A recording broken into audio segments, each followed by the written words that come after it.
Programa Fé Perfeita.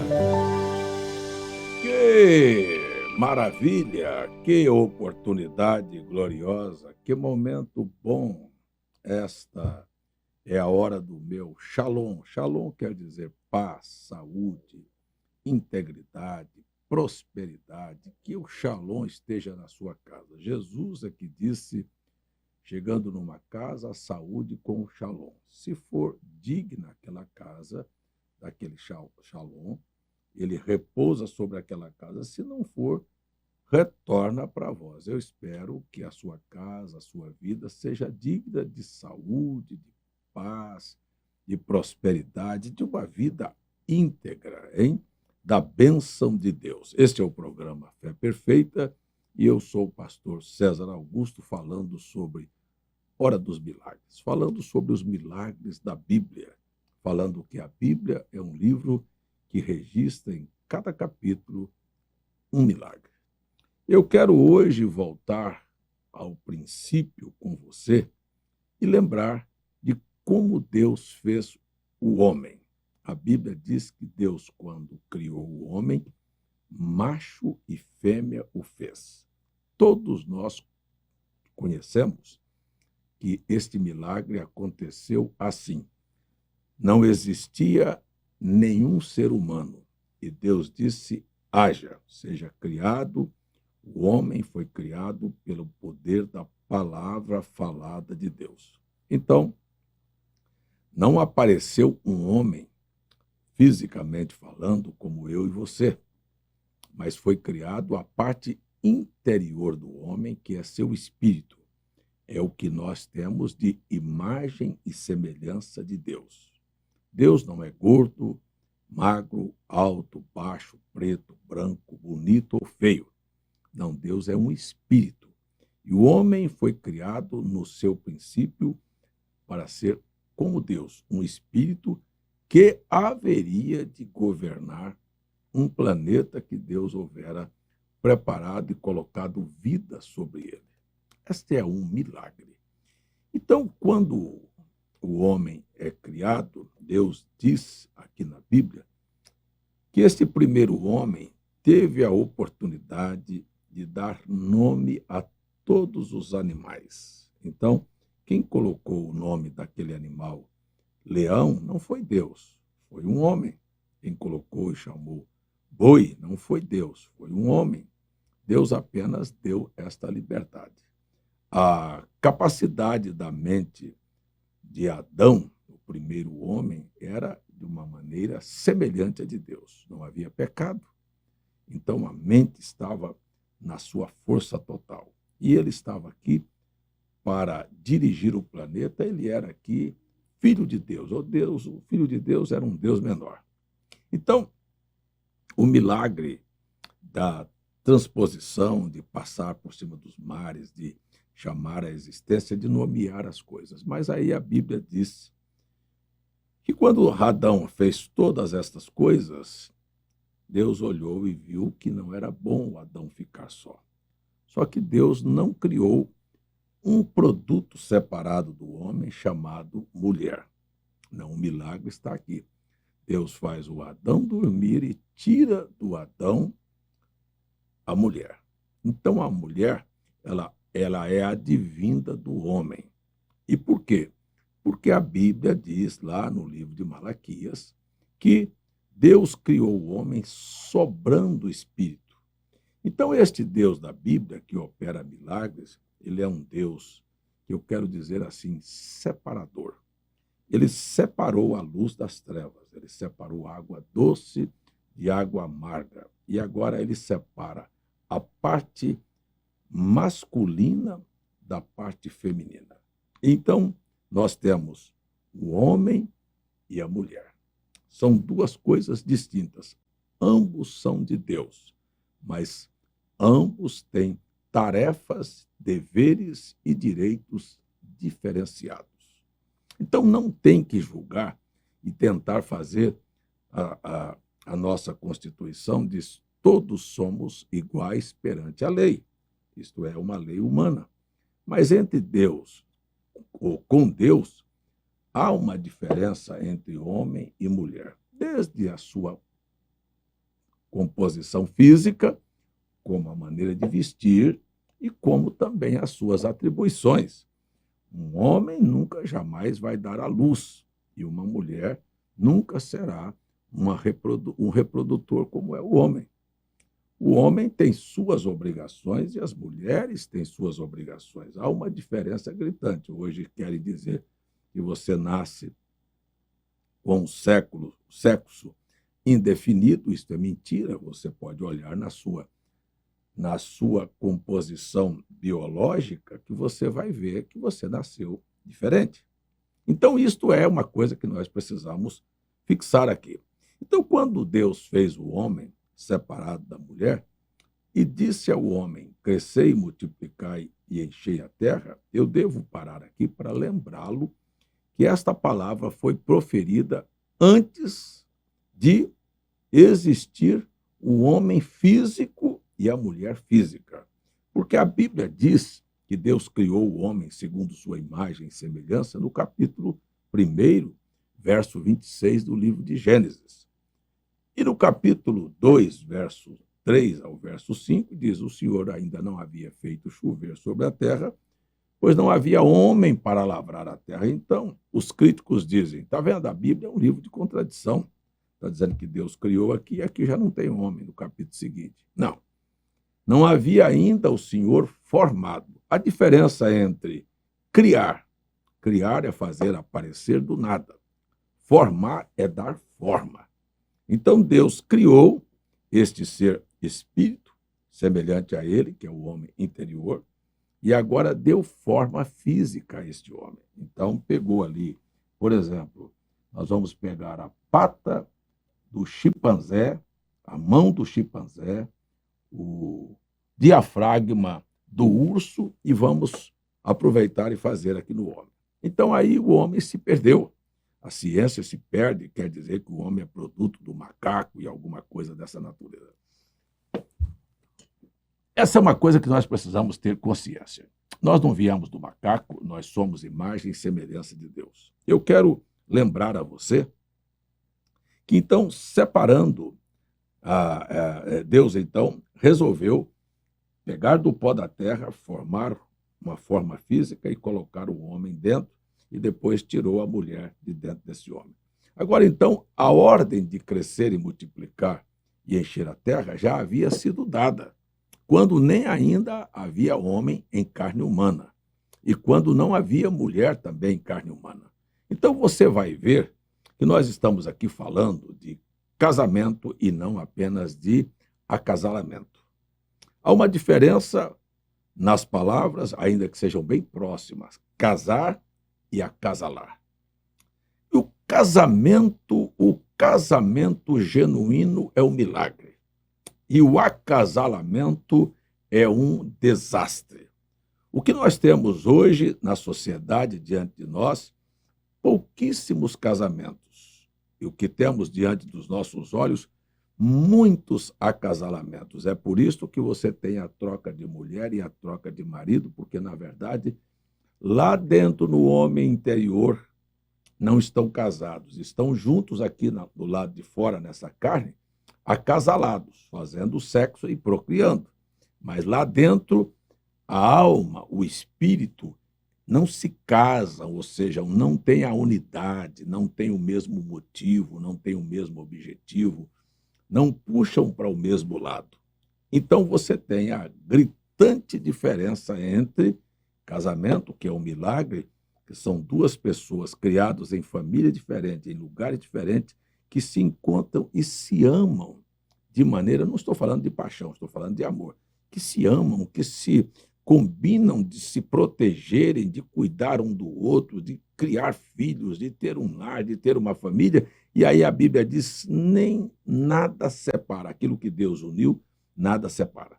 Então nós temos muito hoje separações, a cada dia nós temos um índice crescente de pessoas se separando e a maioria nem casados estão.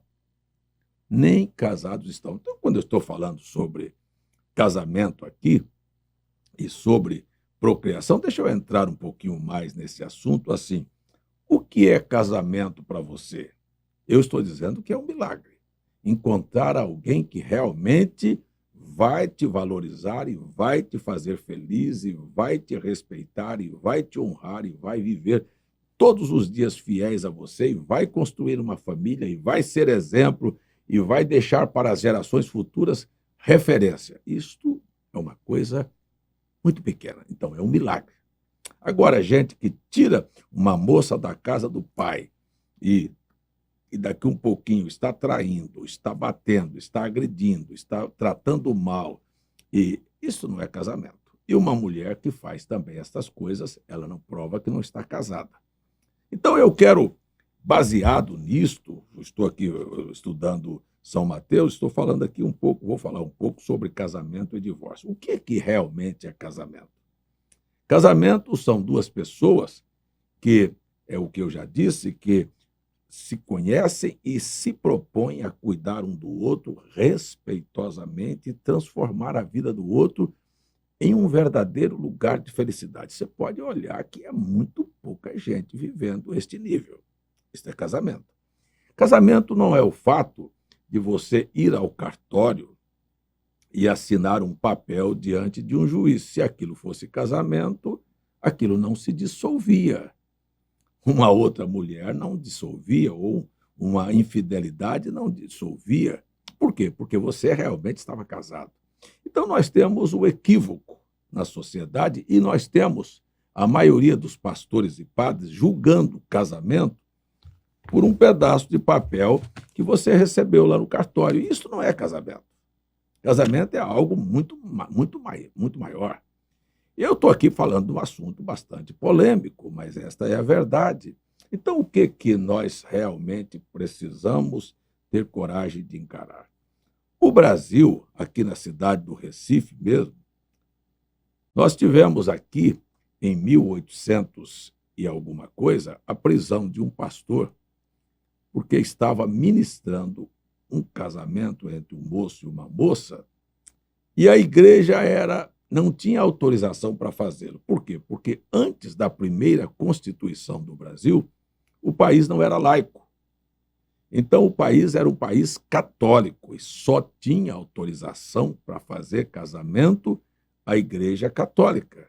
Os evangélicos não tinham a celebração que nós temos hoje, que chamamos aquilo de casamento. Então, aquele pastor recebeu voz de prisão quando oficializava uma união, porque ele não tinha autorização para tal. Desde então, começou-se a primeira Constituição do Brasil, 1891, e veio, então, o país ser laico e as pessoas terem direito de optar por uma igreja e também por fazer casamento, e não é mais papel da igreja casar, é papel do Estado agora fazer aquilo que se chamam de casamento.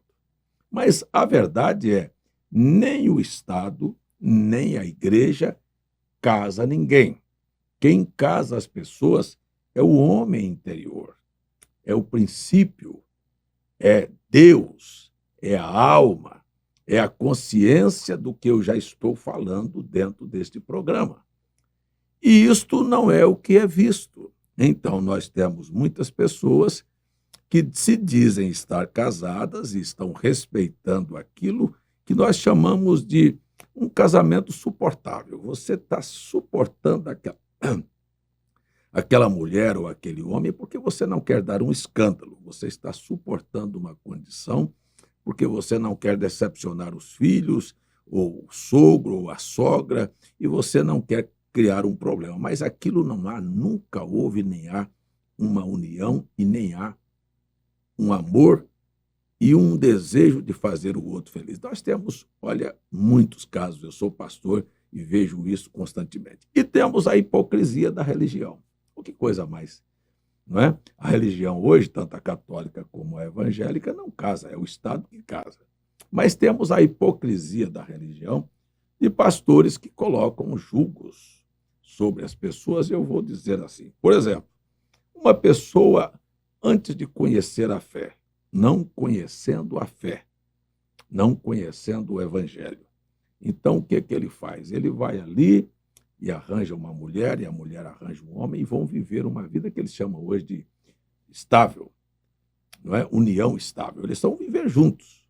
E daí eles criam filhos, e aí eles têm família, e daqui um pouco um desses personagens aí vem e conhece o Evangelho, e são chamados para dentro de uma igreja. E quando eles entram para dentro de uma igreja, o pastor disse: você é casado? A primeira coisa que a pessoa vai dizer é: não, não sou. Por quê? Porque na cabeça dele, casamento é o papel que o Estado dá. Isso é o que ele pensa que é casamento. Então ele disse: eu não sou casado. Então o pastor disse: mas e também você não pode ser batizado. Eu gostaria de perguntar a qualquer pessoa que me assiste qual é o capítulo, qual é o versículo que nas Escrituras diz que para você ser batizado, você precisa de uma certidão de casamento. Aonde está isso na Bíblia?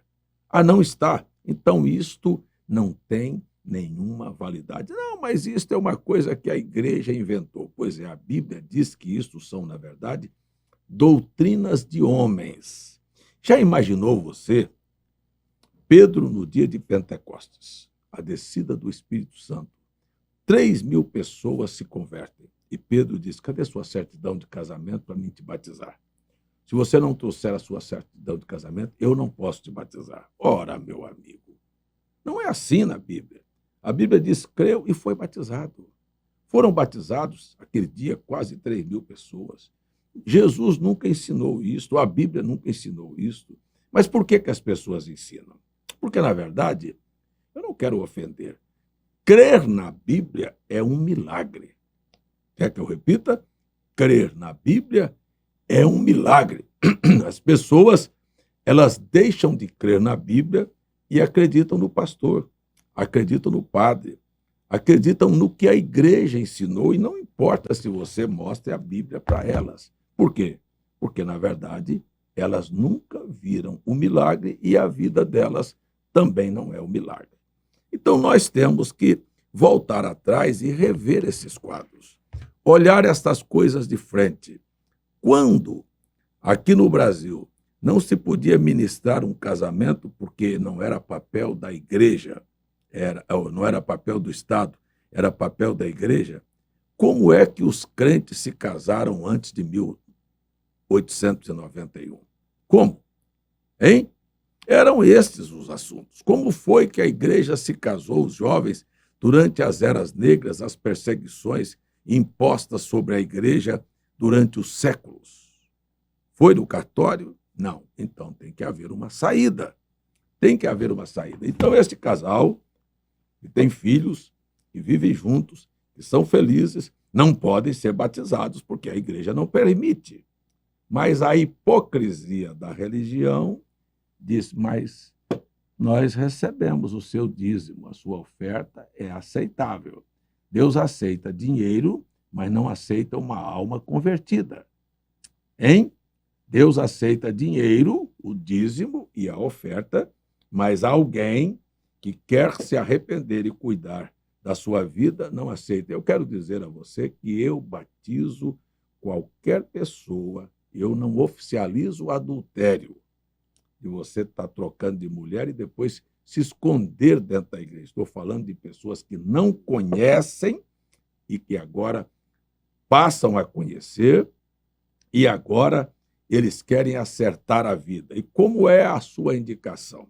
A minha indicação é: olha, Deus não leva em conta o tempo da ignorância, mas anuncia a todos a oportunidade para que se arrependam. Agora, o que disse Jesus? Dai a César o que é de César e a Deus o que é de Deus. Jamais deixei de batizar alguém porque não tinha uma certidão de casamento e porque vivia junto com alguém e que eram felizes e que tinham filhos e que estavam vivendo bem. Eu batizo e indico e ensino. Olha, eu vou te batizar porque eu não tenho Bíblia para não fazê-lo. Agora, a primeira coisa que você vai fazer, na primeira oportunidade, é procurar a lei para se legalizar. Qual é o benefício do papel que nós chamamos de papel de casamento, apenas para regularizar questão de ordem financeira, dos benefícios que uma mulher e que um homem têm após estarem se casando. Nada mais. Diante de Deus, nada mais. Agora, o que precisa ser feito é acertar a sua vida, ter consciência se eu fui chamado para o evangelho, vivendo com esta pessoa, sou fiel, sou feliz, vou permanecer até a minha morte com esta pessoa. Então, isto aí, para mim, não importa se a pessoa casou-se no cartório ou não. Agora, eu indico que vá ao cartório, que se case para estar correto diante da lei do país e correto diante de Deus.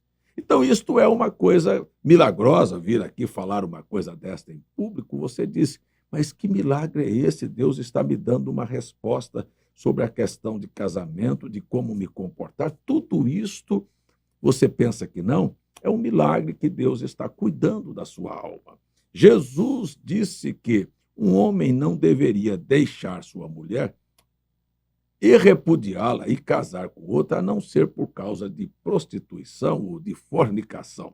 Fornicação é o ato de uma mulher, de uma moça, que antes de se casar teve uma vida suja, infelizmente se perdeu, se prostituiu, viveu uma vida suja e agora conhece um homem e casa com ele e engana aquele homem escondendo o seu passado.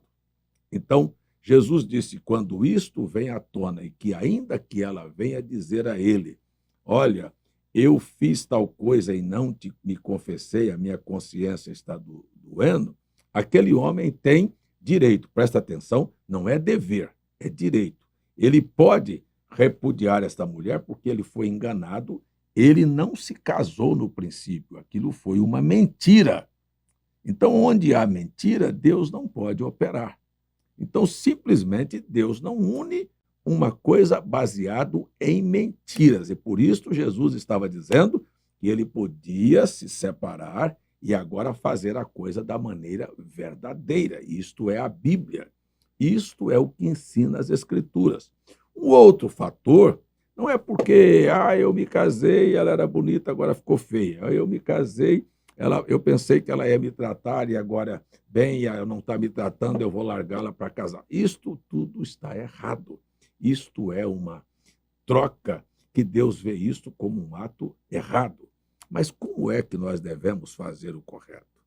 Então é isto. Se você é casado, é fiel, trabalha, mantém sua casa, mantém sua mulher, é também aquele que cumpre os seus deveres também lá no leito, não é? Não é relapso aquilo. E a mulher vai e rompe um voto. Rompe um voto. Qual é o voto? O voto não é o cartório. O voto é que vocês juraram que ficariam juntos e seriam fiéis um ao outro. E isto acontece, então a Bíblia diz, você tem direito. Há um direito adquirido aqui de abandonar sua mulher e ter uma vida feliz ao lado de alguém que realmente te respeita. Mas isto precisa ser analisado caso a caso. Eu estou apenas passando e dando uma geral sobre o que é casamento e o que é divórcio. É uma coisa abominável, que a ponto da Bíblia dizer, no princípio não foi assim. Então, por que Moisés nos deu carta de divórcio? Jesus disse, por causa da dureza do seu coração. Deixa eu ler a Bíblia para não ficar todo este programa só nas minhas palavras. Porém, respondendo, disse, não tendes lido que aquele que o fez no princípio, macho e fêmea o fez?